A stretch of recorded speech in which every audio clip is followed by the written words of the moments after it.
예, 오늘은 예배당 오는 게 쉽지 않았습니다. 집회 또 뭐 하고 있어가지고 교통이 통제가 돼서 못 오는 청년도 있는 것 같아요. 늦는 청년들. 저희가 계속 갈라디아서를 말씀을 나누고 있죠. 근데 갈라디아서는 자유의 대헌장 뭐 이렇게 또 얘기하는 분들이 있어요. 그래서 매우 중요하다. 그리고 저희들이 로마서도 중요하지만 로마서 못지않게 교리적으로도 복음에 대해서 빛을 저희들에게 주고 있어서 저희들이 잘 상고할 필요가 있다, 이렇게 말씀드릴 수 있겠습니다. 제 목소리 잘 들리세요? 예.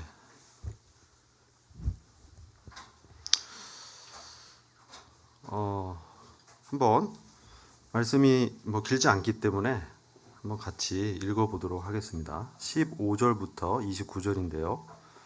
14절인데 교독하겠습니다. 제가 홀수절, 우리 청년들이 짝수절 이렇게 읽겠습니다. 형제들아, 사람의 예대로 말하노니 사람의 언약이라도 정한 후에는 아무나 폐하거나 더하거나 하지 못하느니라. 이 약속들은 아브라함과 그 자손에게 말씀하신 것인데 여럿을 가리켜 그 자손들이라 하지 아니하시고 오직 하나를 가리켜 내 자손이라 하셨으니 곧 그리스도라. 내가 이것을 말하노니 하나님의 미리 정하신 언약을 430년 후에 생긴 율법이 없이 하지 못하여 그 약속을 헛되게 하지 못하리라. 만일 그 유업이 율법에서 난 것이면 약속에서 난 것이 아니리라. 그러나 하나님이 약속으로 말미암아 아브라함에게 은혜로 주신 것이라.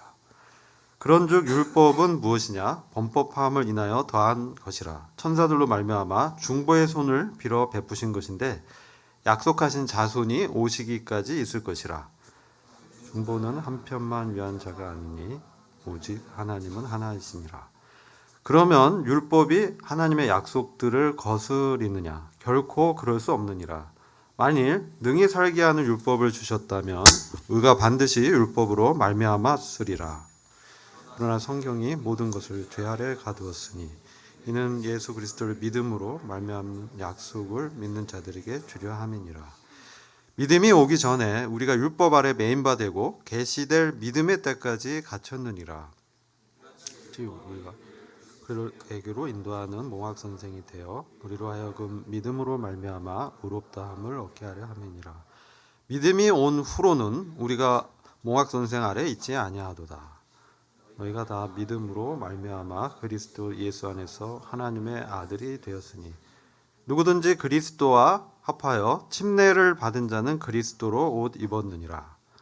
너희는 유대인이나 헬라인이나 종이나 자주자나 남자나 여자 없이 다 그리스도 예수 안에서 하나이니라. 29절 다 같이 읽겠습니다. 너희가 그리스도께 속한 자면 곧 아브라함의 자손이요 약속대로 유업을 이을 자니라. 아멘. 저희들이 이 율법과 은혜에 대해서 계속 말씀이 나오고 있는데요. 그 이유를 조금 살펴봐야 됩니다. 이것이 갈라디아 지역에 세워진 교회들의 율법주의를 이제 주장하는 교사들이 이후에 들어가서 교회들에게, 성도들에게 우리가 구원을 얻는 것이 은혜로 받지만 또한 할례를 지켜야 된다. 그래야 구원이 완성되고, 그래서 우리가 은혜를 얻는 구원은 부족하다. 믿음으로 받는 이 구원은 충분치 않다. 그렇기 때문에 우리가 이런 할례도 지키고 율법을 지켜야만 우리의 구원이 완전해진다. 이러한 거짓 가르침이 들어온 배경이 있습니다. 그래서 계속 말씀을 하고 있죠. 3장 그 전반부에서는 성령에 대한 말씀이 쭉 나옵니다. 우리가 성령을 받은 것이 율법을 지키서 성령을 받은 거냐, 아니면 믿을 때 은혜로 받은 것이냐, 언제 성령을 받았느냐, 뭐 이런 말씀이 나오고, 우리가 우리의 구원의 시작, 신앙의 시작을 성령을 받아서 시작했다면 우리의 마침도, 우리의 과정도 행위가 아닌 이 성령을 통해서 마쳐야 된다. 이렇게 이제 전반부에 말씀을 하고 있는 거예요. 그러면서 좀 더 율법과 이 약속, 언약에 대한 비교를 이 15절부터 29절에서 말씀하고 있습니다. 이게 크게는 네 부분을 갖고 말씀을 하고 있어요.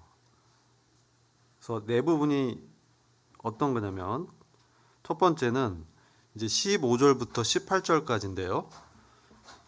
율법은 약속을 바꿀 수 없다. 그런 말씀을 하는 거예요. 왜냐하면 이 하나님의 약속은 율법 이전에 세워졌다. 그렇기 때문에 율법은 약속을 변경할 수 없다. 이런 말씀을 하고 있는 것이고요. 두 번째 부분에서는 19절부터 20절인데 율법은 일시적이다. 또한 중보자를 요구한다. 율법의 특징이 그렇다는 거예요. 그러나 하나님의 약속은 영원하며 중보자가 필요 없이 하나님 한 분이 이 약속을 이루시는 은혜의 언약이다. 이런 말씀이 이제 두 번째 부분의 말씀이고, 세 번째는 21절부터 26절까지인데 이것은 율법은 사실 이 언약과 충돌하지 않는다. 율법도 하나님의 은혜를 이루기 위한 어떤 방편이다. 이래요. 서로 모순되는 게 아니다. 다만 율법은 우리를 의롭게 할 수는 없다. 율법이 주신 목적은 죄를 깨닫게 하고 주님을 필요로 하는 것을 알게 한다. 이런 측면에서 결국 율법은 그리스도 앞으로 인도하게 해서 믿음을 통해서 하나님의 자녀가 되도록 하기 위해서 하나님이 일시적으로 주신 것이다. 그리고 이제 마지막으로 믿음 안에서 우리는 다 같이 하나님의 자녀로서 아브라함의 자손이고 그리스도와 함께 유업을 얻을 자이다. 이렇게 네 가지가 큰 주제예요. 그래서 이 부분을 조금 이제 나눌 필요가 있습니다. 먼저 이제 율법은 약속을 바꿀 수 없다. 자, 이 약속은 지금 아브라함과 맺은 하나님의 언약입니다. 그래서 이건 창세기의 12장, 15장, 17장, 18장, 22장에 걸쳐서 아브라함과 하나님과 맺으신 언약에 대해서 말씀하고 있어요. 그리고 이 언약 이후에 율법은 언제 등장합니까? 여기 이제 사도 바울은 430년 후에나 율법이 온 거기 때문에 사실 이 율법보다 이 언약이, 이 은혜의 언약이 먼저기 때문에 후에 생긴 율법이 이 은혜의 언약을 바꿀 수 없는 것이다. 이렇게 말씀합니다. 근데 이 유대주의자들, 유대교에서 온 그 선생들은 뭡니까? 아니다. 그게 아니다. 유대주의 율법은 원래 그 약속이 좀 부족하기 때문에 나중에 온 거고 그래서 그 계약이 변경됐다. 이런 것이 암시되어 있는 거예요. 그래서 이들의 그 굉장히 강한 이 논거로 말씀하는 거죠. 율법이 더 그 좋은 것이다. 그래서 율법을 지켜야만 되고 이것이 새로운 법이다. 이거예요. 그렇게 이제 아브라함과 맺은 언약보다 율법이 더 의미가 있음을 말씀하고 있는 거예요. 여러분 어떻게 생각합니까? 이게 조금 어렵습니다. 법적으로 보면은 법적으로 돌아가면 제가 법을 전공하지 않았지만 이런 거죠. 신법은 구법을 대신한다. 그러니까 신법이 나오면 구법은 어떻게 돼요? 효력이 잃는 거예요. 그죠? 근데 아브라함과 맺은 하나님의 언약은 계약이 아니에요. 계약이 아닙니다. 계약이라고 하면 뭐냐면 여러분 이제 법을 좀 뭐 사회생활 하시면서 배워 보시면 계약은 당사자가 있어요. A와 B 간에 어떤 계약을 통해서 이 거래가 되면서 내가 뭘 해주면 그 대가로 뭘 해주고 이게 이제 교환이 되는 게 계약의 성질이거든요. 근데 율법은 바로 이러한 조건적인 어떤 언약으로 계약적 성격이 강해요. 왜냐하면 율법은 그래서 중간에 중보자가 있었어, 그죠? 천사들을 통해서 또 모세를 통해서 이스라엘 민족에게 하나님께서 주신 하나님의 그 기준, 거룩의 기준과 공의의 기준이잖아요. 그죠? 예, 그렇습니다. 그래서 계약의 성격이 있고 또 중보가 필요하다. 근데 이 아브라함과의 약속은 뭐냐? 이것은 계약이 아니다. 왜 계약이 아니냐? 이게 창세기로 돌아가서 15장을 보면 사실 이 계약이라는 것은 둘이 이제 같이 도장을 찍고 지키겠다. 안 지키면 너 이런 페널티가 있어. 이렇게 되는 거거든요. 고대 근동에는 이 약속하거나 언약한 후에는 짐승을 잡아서 피를 흘리고 횃불을 켜놓고 그 사이를 그 계약의 당사자 둘이 손을 잡고 이렇게 통과해요. 우리 결혼식 보면 어떻게 해요? 결혼식 비슷하지 않아요? 예, 어머니들이 와서 이렇게 불 켜잖아요, 촛불로. 그리고 이 그 웨딩 뭐 로드라고 하나요? 그 양탄자 딱 있고 그 사이를 이제 신랑 신부가 같이 행진하잖아요. 그러면서 뭐 합니까? 결혼의 그 약속을 하잖아요. 그죠? 당사자 둘이 촛불을 켜놓고 그 사이를 통과하면서 보는 이들에게 우리는 이제 앞으로 우리가 결혼을 하고 신랑과 신부로서 남편과 아내의 의무를 지키겠습니다. 이게 그런 결혼 계약 어떻게 보면 혼인식, 혼약 뭐 이런 거예요. 그죠? 근데 중동에도 옛날에 이렇게 약속하고 계약을 하면은 어떻게 해요? 둘이 그렇게 촛불 켜고 재물을 잡아서 죽이고 피를 흘려놓고 자 통과하면서 야, 이 약속을 어기면 이 재물이 죽은 것처럼 죽음이야. 뭐 이런 의미가 있다고 하는 거예요. 고대 근동에. 근데 이제 하나님께서 아브라함에게 너의 후손에 대한 너의 후손이 정말 하늘의 별 같고 바다 모래같이 많을 것이야. 그리고 이제 땅에 대해서 이 땅 가나안 땅을 너에게 너와 너 후손에게 유업으로 주겠다. 상속으로 주겠다. 이렇게 하나님께서 약속하셨어요. 이것을 어떻게 보장할 수 있겠습니까? 그러니까 자 재물을 가져와서 잡아라. 그래서 재물을 잡고 피를 흘려놓고 하는데 자 이제 거기서 언약식을 할 때는 어떻습니까? 아브라함이 잠들어요. 아브라함이 잠들고 그 사이를 하나님의 영이 다 혼자 통과하시는 거예요. 그러니까 이것은 일반적 계약이 아니에요. 이것은 하나님 한 분이 그것을 이루시겠다라는 하나님의 의지가 있는 은혜의 언약입니다. 그래서 계약과 다른 거예요. 그래서 이건 훨씬 그리고 이 말씀을 보면 반드시 이런 표현이 있고 하나님의 약속은 하나님께서 맹세하시면서 반드시 이루시겠다고 하는 것이기 때문에 이것은 누구도 변기할 수 없는 것이죠. 그래서 율법은 이 하나님의 언약을 바꿀 수 없다라고 말씀하는 거예요. 이것은 하나님이 아브라함에게만 이 약속하신 게 아니고요. 사실 이 16절 보면 씨라는 표현이 나와요. 너의 씨에게 이 땅을 유업으로 주고, 그렇죠? 그 씨가 누구냐? 갈라디아서 3장 16절을 보시면 그 씨는 바로 그리스도다. 그리스도에게 그 땅의 소유권, 즉 땅을 유업으로 주시겠다. 이게 어떤 의미냐면 그 가나안 땅 있잖아요. 가나안 땅과 이런 그 땅을 소유로 준다는 것은 매우 중요한 의미가 있죠. 그것은 바로 통치. 그 땅에 대한 통치를 누가 하냐? 이거거든요. 바로 그리스도께서 그 땅을 통치하는 왕으로 그 유업을 얻게 되는 것을 예언하고 있는 것이죠. 이중적 의미가 사실 있습니다.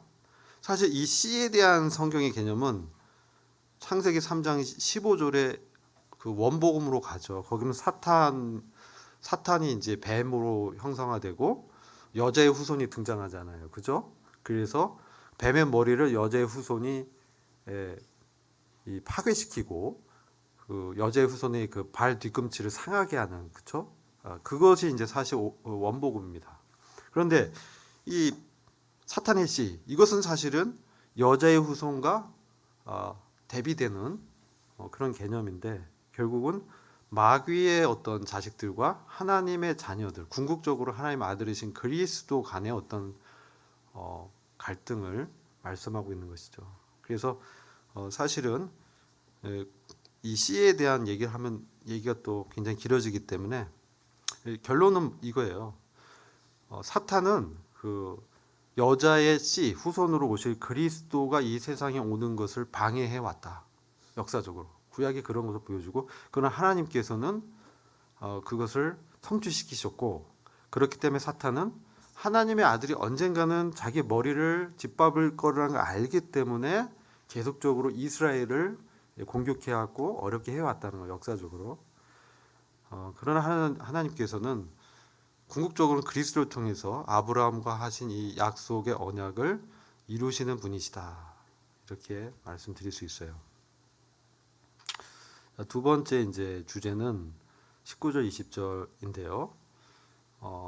사실 그래서 이 율법이라는 이것은 굉장히 거룩하고 은혜로운 측면도 있습니다. 왜냐하면 율법을 주셔서 하나님 백성들이 하나님 앞으로 나올 수 있도록 제사의 법을 제정하시고, 또 그쵸? 그래서 그 제사를 통해서 하나님과 관계를 맺으려고 하신 하나님의 의도가 거기 녹아 있고, 하나님의 거룩에 대한 기준을 제시해 주시면서 사람들이 하나님 앞에 오려면, 하나님과 관계를 회복하려면 어떻게 해야 된다, 이런 것들을 규정해 놨잖아요. 근데 그러나 하나님의 이러한 아브라함과 맺으신 이 언약의 그 복들에 비하면 사실은 크지 않다. 이런 것을 이제 알고 있고요. 왜냐? 그것은 19절에 보시면 그 씨앗이, 그 씨가 나올 때까지, 그리스도께서 이 땅에 오실 때까지 율법이 어떤 역할을 하는 것으로 말씀하고 있어요. 그렇죠? 그래서 율법은 사실은 일시적인 거예요. 일시적인 거. 율법의 어떤 기능은 예수 그리스도가 오실 때까지의 어떤 기능을 하도록 되어 있는 거예요. 예수님께서 오셔서 율법이 지향하고자 하는 참된 의로움, 참된 공의, 거룩을 완성하시잖아요. 그러니까 이 율법은 일시적으로 하나님이 주신 옛 언약인 거예요. 그렇기 때문에 율법은 이 하나님의 언약보다는 크지 않다, 작은 것이다, 이렇게 이제 말씀을 드릴 수 있고, 그리고 율법의 또 기능 중에 중요한 기능이 있는데, 우리가 이제 갈라디아서를 보면서 율법의 어떤 특징, 기능도 좀 알아야 되잖아요. 율법은 사실은 뒤에 보시면은 몽학선생이다, 이렇게 표현해요. 몽학선생. 이게 뭐냐면 초등교사. 그래서 뭐 유치원이나 초등학교 아이들을 이제 교육시켜 가지고 어떻습니까? 아버지 그 집안의 아버지의 어떤 그 유업을, 상속을 받을 수 있도록 트레이닝 시키는 역할을 하는 게 몽학 선생, 초등교사라고 하는 거예요. 그렇기 때문에 이 율법은 그런 위치에 있다. 그래서 율법의 기능이 그리스도를 만나도록 하는 것이다. 이걸 좀 우리가 알아야 되고요. 그리고 19절부터 20절에 나오면 율법은 중보를 통해서 주어졌다. 하나님의 언약은 중보 없이 직접적으로 아브라함에게 하나님 말씀하셨지만, 율법은 천사와 또 모세를 통해서 거쳐서 주어졌기 때문에 중재를 통해서 율법이 행해지는, 그래서 그런 면에서는 하나님의 직접 언약과는 비교해 봤을 때 크지 않은 것이다.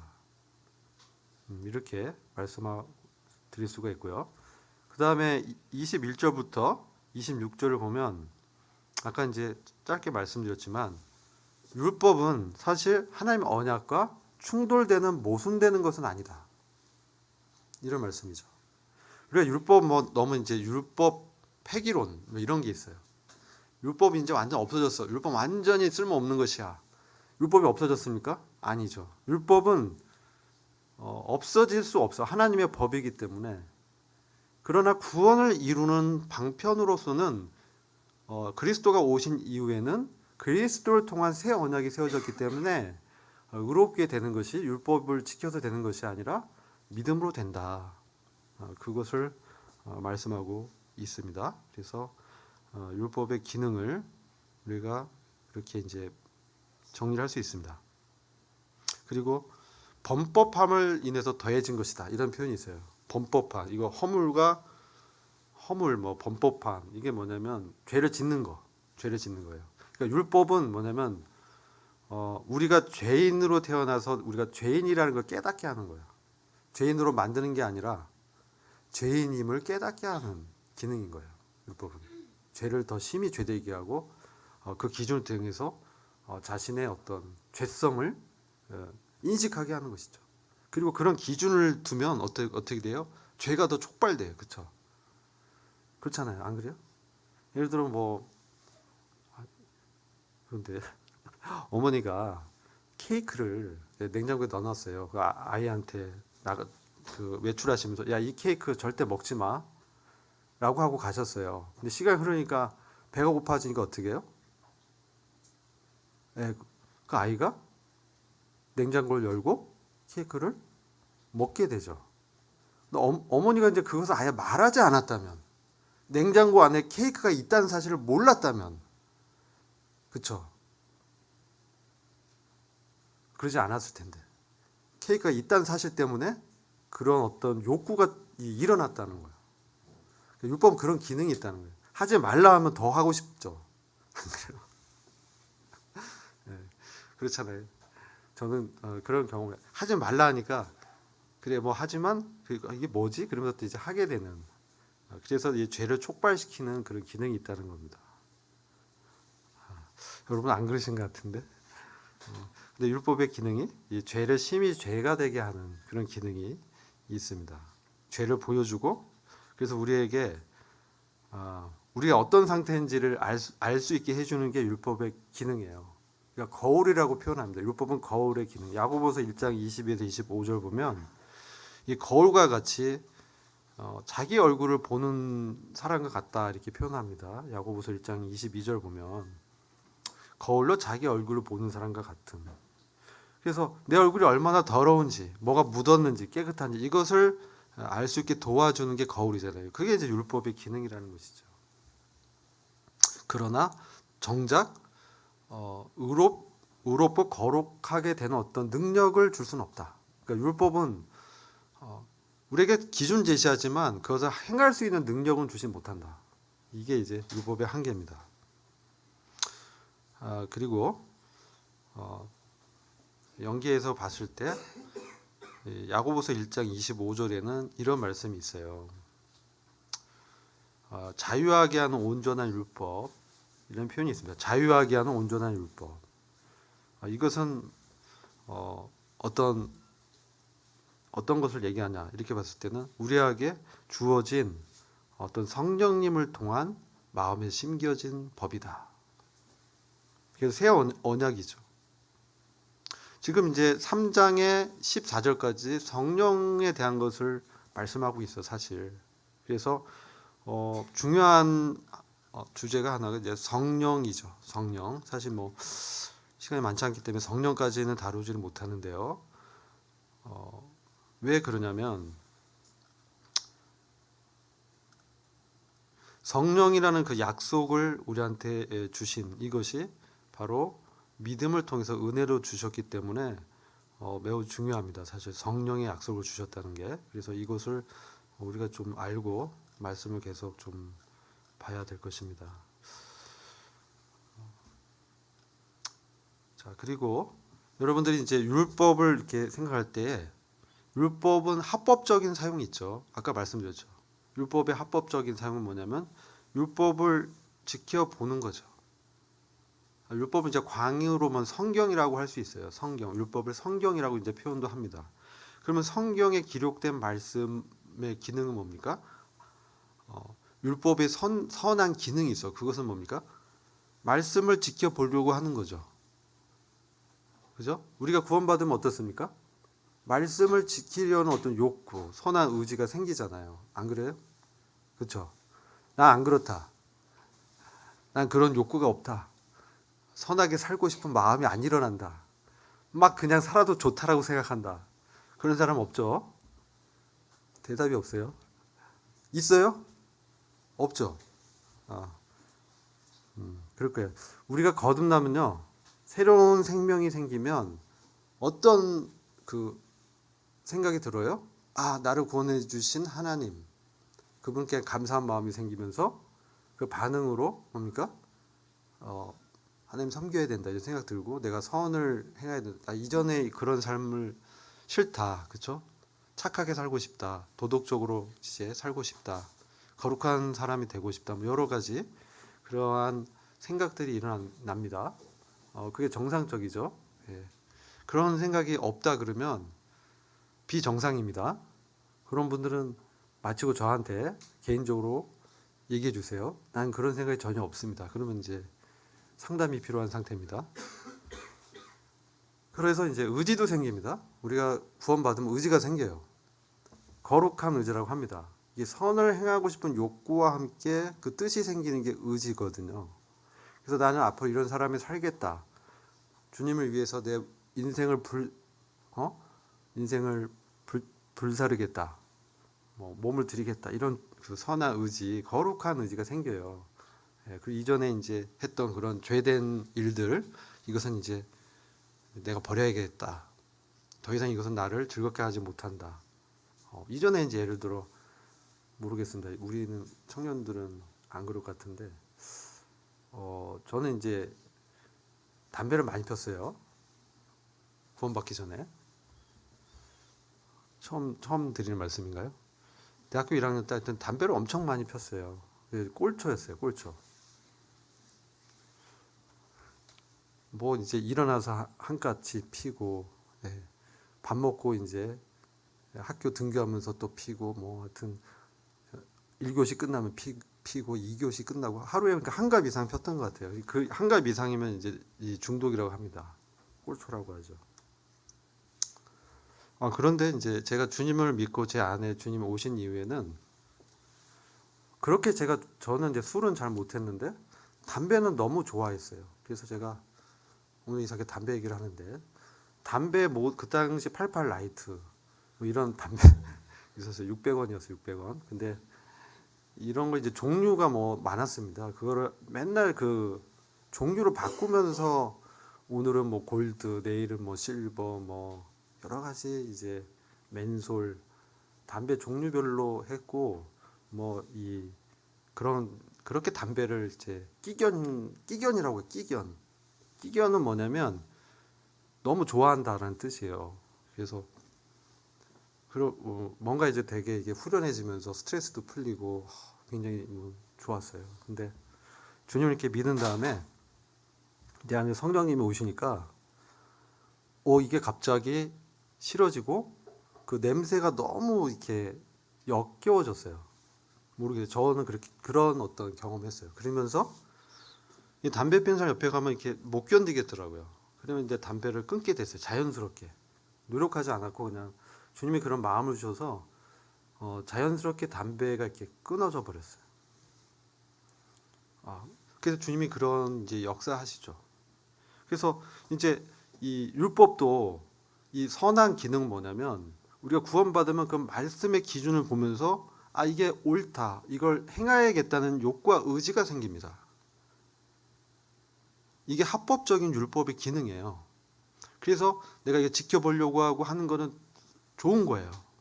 좋은 거예요. 이게 나쁘다는 거는 문제 있는 거예요. 이건 구원파예요. 구원파. 예, 마음대로 살아도 돼. 너 이미 구원 받았으니까. 이렇게 나오면 이단이라고 생각하셔야 돼요. 아무 문제 없다. 이미 우리가 구원받았기 때문에 이렇게 이제 나의 행동이나 뭐 이런 것들은 나의 구원에 어떤 영향도 줄 수 없다. 이렇게 얘기하는 사람은 실제 은혜에 대해서 오해하거나 잘못 알고 있는, 은혜를 받은 자는 그럴 수가 없어요. 하나님의 은혜를 아는 자는 그렇게 살 수가 없어요. 그런 게 이제 일시적으로 나한테 온다 해도 그것에 대해서 회개하고 다시 돌이키도록 돼 있어요. 성령님이 그거에 대한 거부감과 그걸 죄라는 인식을 주시고 그로부터 이제 떠날 것을 내 안에서 말씀해 주시기 때문에 이 성령님, 우리 안에 그래서 말씀은요, 우리가 읽고 듣는 거 굉장히 중요한데 이것을 내가 묵상하면서 그것을 내가 내 안에 마음에 이제 새겨지게 하는, 그래서 내 안에서 그 마음에 새겨진 말씀, 이런 표현이 있죠. 신비에 기록하겠다. 그래서 내 안에 하나님께서 성령을 통해서 조명해 준 말씀은 능력이 있고 나를 살리면서 나의 영적인 필요를 채워주는 것이죠. 그게 성령님의 이 기능이죠. 율법은 그런 기능을 못 한다는 거예요. 율법은 기록된 글자로 우리한테 말씀의 어떤 내용을 알려주지만 그 기록된 말씀의 그 의미를 우리한테 깨닫게 하고 그것을 행할 수 있는 능력은 성령을 통해서 우리한테 주어지는 거예요.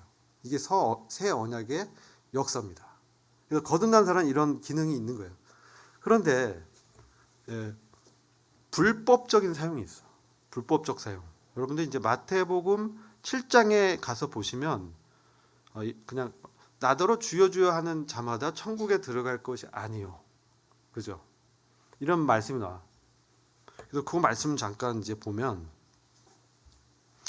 여기는 율법의 불법적 사용을 저희가 좀 우리에게 말씀해 준다고 좀 보여져요. 이 말씀 보면은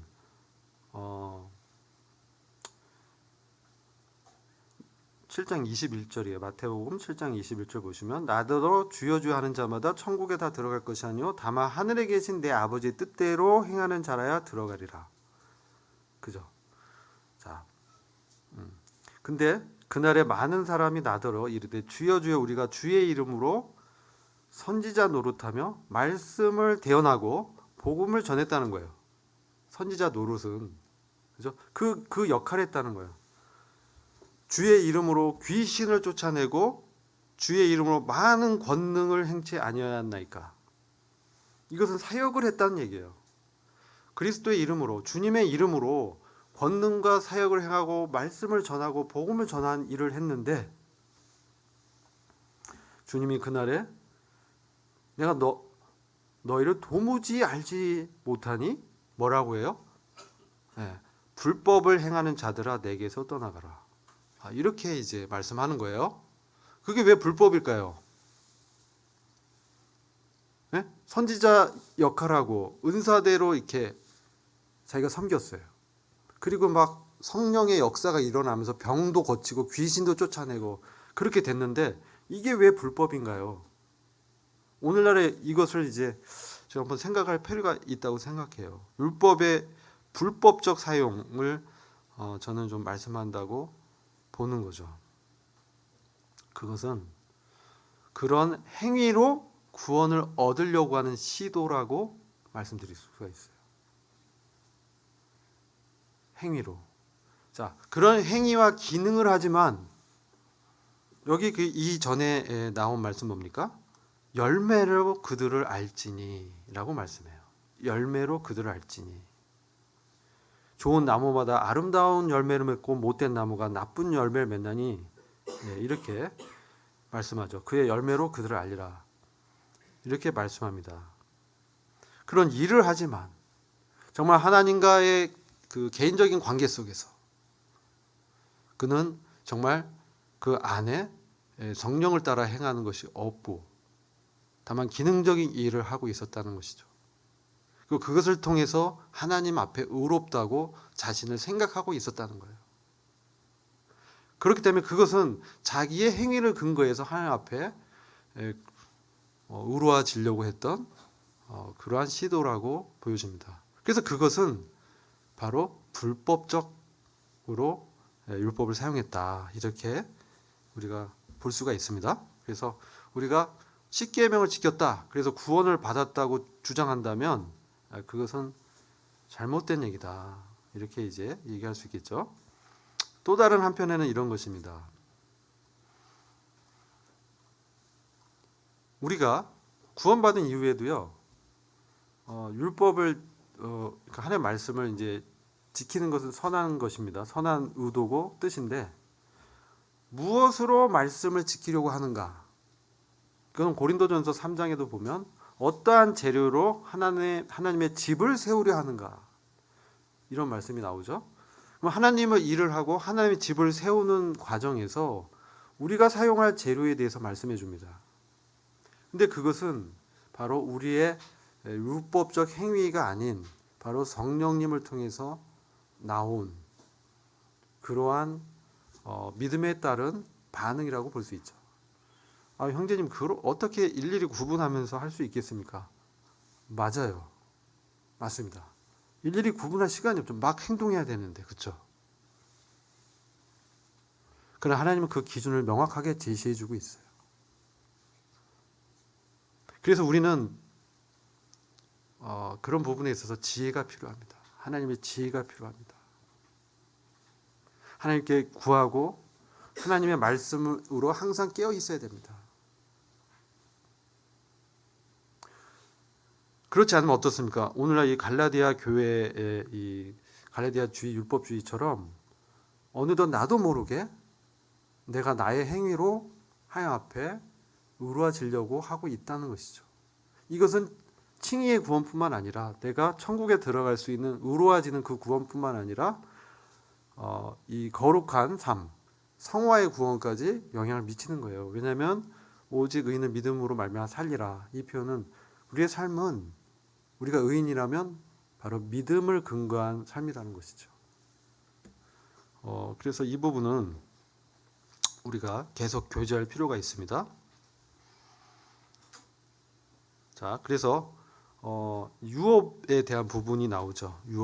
유업이란 부분이 나오는데 오늘 이 부분을 교제하면 다 말씀을 제가 준비한 건 다 말씀을 드리게 되는데요. 3장 29절 너희가 그리스도께 속한 자면 아브라함의 자손이요 약속대로 유업을 이을 자니라. 우리가 신앙의 목표에 대해서 좀 생각해 봐야 돼요. 왜 하나님께서 우리를 구원하셨는가? 왜 갈라디아에서는 이렇게 율법과 은혜, 그렇죠? 믿음과 행위를 이렇게 대조시키고 있는가? 왜 그렇다고 생각하십니까? 물론 갈라디아 교회가 지금 율법주의가 들어와서 바울이 증거한 은혜의 복음에서 벗어나서 그들의 행위로 하나님 앞에 나아가려고 하는 그런 위기, 신앙의 영적 위기에 처했기 때문에 그런 의도가 분명히 있습니다. 그러나 오늘날 우리에게 이 말씀이 주는 교훈이 뭔가요? 왜 우리가 이런 자유에 대해서 다시금 교제를 해야 되나요? 자, 여기 보시면 믿음이란 표현이 나와요. 믿음이 온 후로, 믿음이 오면. 믿음은 무엇입니까? 여러분 이제 믿는다고 말씀하시잖아요. 믿음이 무엇입니까? 물론 우리가 의지적으로 우리를 의탁하는 대상, 주님께 우리 의지적으로 의탁하는 그 믿음도 당연히 믿음입니다. 근데 믿음은 뭡니까? 왜 생깁니까? 말씀을 들을 때 생기죠. 그럼 우리가 복음의 말씀, 구원의 말씀을 들을 때 믿음이 생깁니다. 자, 그럼 우리가 어떤 때 말씀을 듣나요? 그리고 우리에게 구원의 필요성을 느끼고 있을 때가 언젠가 이렇게 생각해 보면요. 우리가 심히 죄인 되었을 때. 그죠? 우리가 하나님의 그 복음의 원수가 돼서 행했을 때, 하나님의 그 은혜를 모르고 방자하게 살 때, 죄 가운데 있을 때, 우리는 정말 우리의 구원자를 부르게 되죠. 우리는 이미 그러한 믿음을 경험한 사람들이에요. 근데 우리가 삶에 있어서 믿음이 온 후로, 우리가 믿게 된 이후로, 우리가 말씀을 들을 때 성령님이 우리의 마음에 감동을 주시고 우리의 의지를 주님께 넘기게 하고 우리 주님을 영접하게 한 이후의 삶은 어떤가, 이 질문을 드리고 싶어요. 우리가 신앙을 시작해 왔는데, 지금 과정에 있는데, 지금 우리의 신앙은 무엇을 의지해서 하고 있는가? 우리가 자유롭다고 해서 우리가 정말 내 자신의 뜻과 이 세상의 어떤 가치를 따라서 살고 있지는 않는가?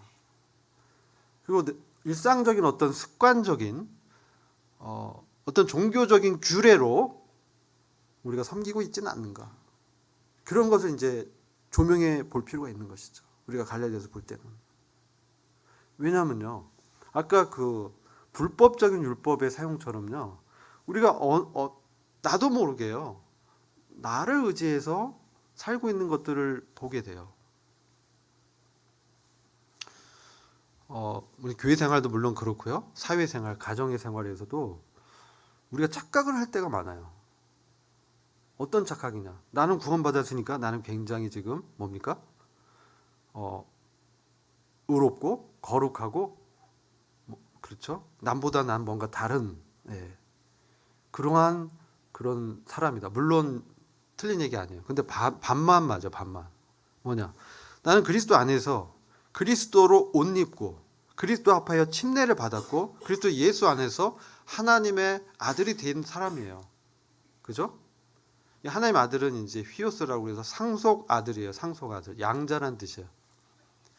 그런 아들이 된 사람이지만 이 유업을 우리가 받는 거, 유업을 얻는 것은 사실은 이 신분만으로 물론 유업을 얻지만 그렇죠.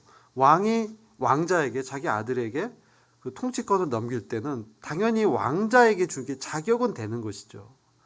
그러나 어떤 것을 맡기고 어떤 영역을 주고 그 영광을 함께 누리는 분량은 조금씩 다를 수 있다는 것이죠.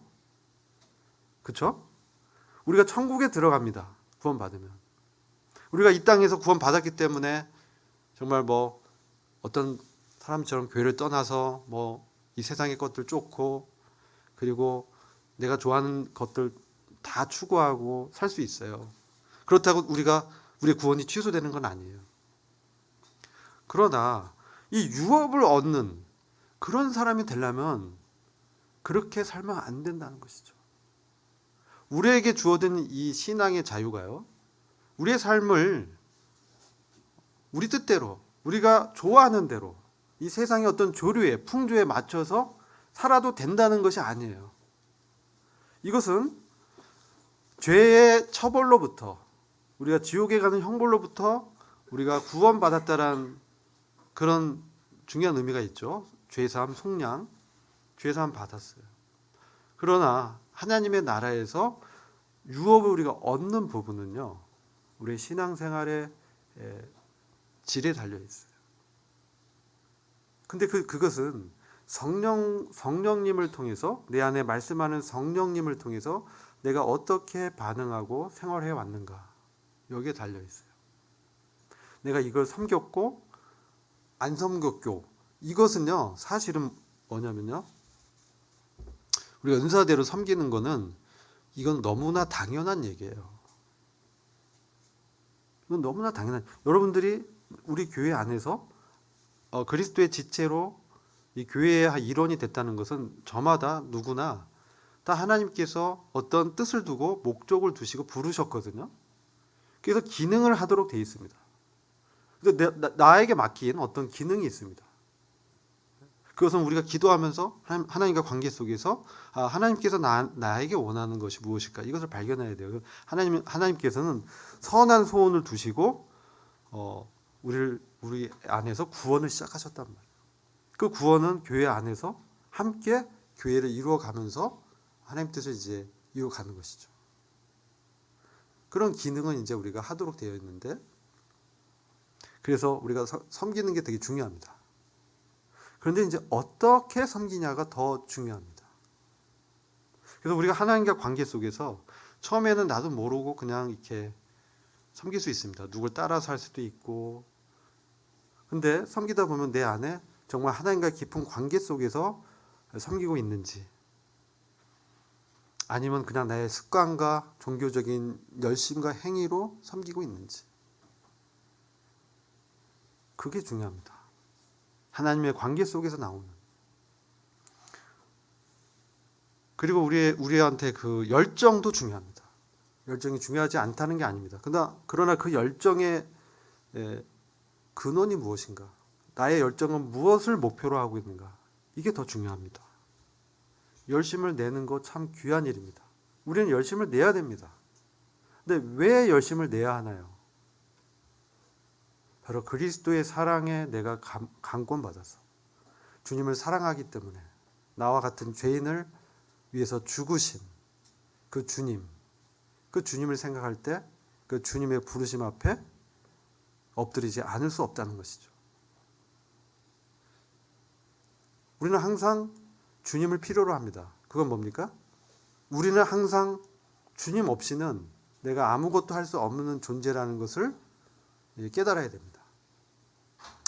그러니까 아무것도 할 수 없다. 주님이 계셔야만 한다. 근데 이것을 우리가 놓칠 때 어떻습니까? 내가 정말 불법을 시도하고 있다는 거죠. 그러면서 어느덧 나의 행위에, 나의 어떤 습관에, 나의 어떤 뭡니까? 수준에, 나의 실력에 의지하고 있는 거예요. 그런 것들을 경험하게 됩니다. 그래서 어느덧 나의 신앙생활이 딱딱해지고 나의 마음의 기쁨이 사라지고 그리고 불편한 마음이 들고 나와 같이 섬기지 않는 사람들을 보면 판단하는 마음이 들고 내가 더 잘하고 있다라는, 그래서 나 다른 사람보다 우월하고 주님이 나를 더 인정하실 거야 이렇게 생각한다면 그것은 바로 내가 율법주의 아래 있다는 거예요. 왜냐하면요, 우리가 사는 삶도 바로 주님의 은혜 아래서 섬기는 것이죠. 그리스도로 옷 입었다.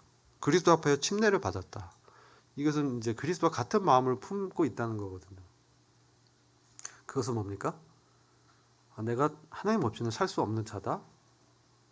그리고 하나님의 은혜가 없으면 오늘 단 하루도 내가 섬길 수 없는 자다. 그리고 하나 더, 하나님이 없다면, 내가 주님을 떠난다면 아무것도 할 수 없는 무능한 자다. 여기서 시작해야 돼요. 그것을 주님이 다시금 되짚어 보게 하시는 거죠. 이게 오늘날 갈라디아서가 주는 영적인 교훈 중 하나라고 생각이 됩니다. 다는 아니고 그런 부분이 분명히 있다. 그래서 우리가 성령을 따라 이제 섬길 때 어떠한 마음으로 섬겨야 되냐, 이것을 이제 저희들이 같이 좀 고민해보고 이제 분방 활동하실 때 그런 부분을 좀 나누면 유익할 것이라고 생각이 됩니다. 이상 기도하고 마치도록 하겠습니다.